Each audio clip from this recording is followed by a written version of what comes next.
Today I'm going to show you 5 different easy calisthenics combos to get stronger but also to have some fun. Quick disclaimer, you can always make the combos more fun or more longer by, for example, adding a push-up mid-combo or at the end or at the beginning. First combo, one of my favorites, super easy, Frogstand to elbow lever.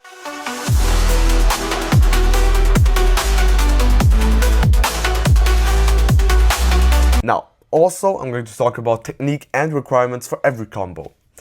Frogstand to elbow lever, how it basically works is you're going into a frogstand, then into an elbow lever. And your feet should not touch the ground at all time. It not only looks very cool and impressive, it's also very easy. And therefore the requirements are only a 5-second frogstand and a 5 seconds elbow lever. Now, funny thing is actually the easiest way to do frogstand is in a pronated grip. The easiest way to do an elbow lever is supinated grip. But you have to be in a neutral hand position in this combo. And also to make this combo way easier is by having your arms or your hands narrow together. It's definitely more difficult to do a frogstand that way, but trust me, it's way easier to do the transition and holding the elbow lever at the end. Guys, I've tried every single way, trust me. But you can also make this combo way easier by just holding the frogstand and then entering an elbow lever the normal way. So having your feet touching the ground mid-combo. Now, for the second combo, probably one of the best for learning the frogstand to handstand, it is frogstand to headstand. So having a third stabilizer by using our head.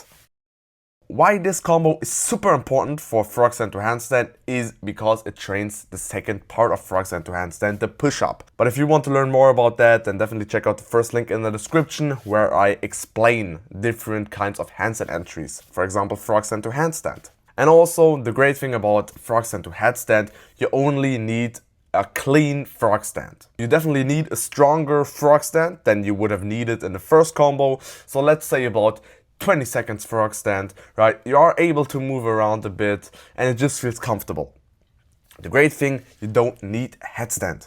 Now, what you want to do is go into a wider than shoulder width frogstand, place your head on the ground. It definitely takes some attempts if you've never done it, but trust me, it's pretty easily. Definitely use a towel. And first of all, hold this frogstand position with your head touching the ground. And then pretty easily open the hips and straighten the legs. And you should also consider breathing technique. The moment you're opening your hips, breathe in, inhale. It's definitely a fun combo, and to make it even more fun or longer is by doing headstand variations. So for example, you're going from frogstand to headstand, then you're opening your legs, so being in a straddle headstand, then you're maybe going back again to frogstand, then you're maybe doing another headstand. So play around, there are some pretty cool combos. You can also enter the headstand with the pike press or with a modified pike press. So there are many ways to enter headstand. Frogstand is just the base. You want to first of all get this combo to then expand it or to stretch it furthermore. Now for the third easy combo, or maybe not easy, pretty difficult, viral TikTok combo. So basically the Ilyauza way, you're doing a Russian push-up, then into a pike press, straddle pike press, full pike press, whatever you like, and then into a headstand. It's definitely way more difficult than the first and the second combo. So therefore you need to be able to do a clean straddle pike press. If you also want to know how to achieve straddle pike press, then definitely check out the first link in the description, as in the second combo where I break down all kinds of handstand entries. Now, what makes this combo so beautiful? It's just because it looks like a flow, if you know what I mean. It's all one motion, and therefore you need to have some slippery stuff on your feet, if you know what I mean, right? So have socks on, put a towel on your feet or under your feet, right? You really want to be slippery on your feet. It's just way easier for the Russian push-up and for the overall combo motion flow, if you get the point. And also Russian push-ups, pretty easy to learn, right? You're just going down on your forearms, back up again, and then pushing back up. It's also way easier to push back up again and then into the pike press, but to stay in the bottom position hold of the push-up and then going into a pike press, looks cooler, is way more difficult. Definitely, but looks just cooler. Now, for the fourth combo, Azula combo, Azula pose, how you like to call it. Very famous in calisthenics scene. If you've never heard of it, watch this video.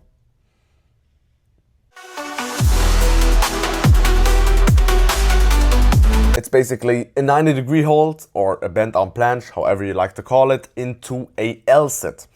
Very fun combo. I wouldn't say very difficult combo, because you can easily modify it. So for everybody that don't know, elbow lever is you're tucking your elbows into your belly and holding this position, right? And then just lying on your elbows basically. For the 90-degree hold, bent arm planche, there are two ways. So not lying on your elbows, but pressing them against your upper body, if you know what I mean. Or you're just like some kind of elite athlete and doing it without touching your body. So basically right here, right? You see, I'm not pressing my arms against my upper body. I'm just like in this position. And to do these 90-degree hold, that is super, super difficult. Full 90-degree hold without the elbows touching, your sides, that's a huge difference. If you do, for example, elbow lever and then you slide your elbows and you hold the 90-degree like this, or like this. You can also do it on floor or on parallels. Trust me, to do it on floor, basically impossible, or you're some kind of Superman, I don't know. To do it on parallels or on dip bars, as I did, very easy, pretty easily, right? Now what I did was Azula combo on dip bars, so easy, by pressing my elbows or my arms into my upper body, also easy, and then going into an L-sit. And then just like switching around, right? 90-degree hold, L-sit, 90-degree hold, L-sit. For this combo, you definitely need some pushing strength. So basically an L-sit, and I wouldn't say a clean 90-degree hold, but in my opinion, if you have a clean elbow lever, a very clean elbow lever, maybe one arm elbow lever, and an L-sit, that's the requirements you need. Now for the fifth combo, guys, my signature combo that everybody knows, Frogstand to handstand. But as I got stronger, I did Frogstand to handstand into handstand push-up. In my opinion, you don't need a clean handstand hold to start with this combo. But you do want to have a good Frogstand to headstand. So the second combo. But there are some very, very important things to note. First of all, straightening the arms, this is the last step. You first want to focus on hips and on legs. You first want to stack your hips on top of your body, straighten your legs, and then pushing up. And what you also want to have is go a bit deeper than usual Frogstand.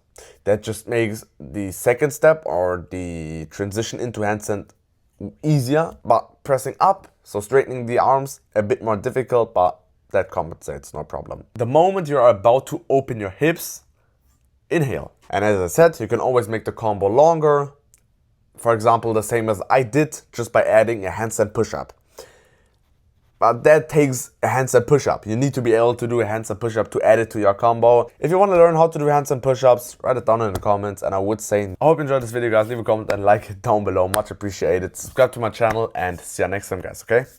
Double peace.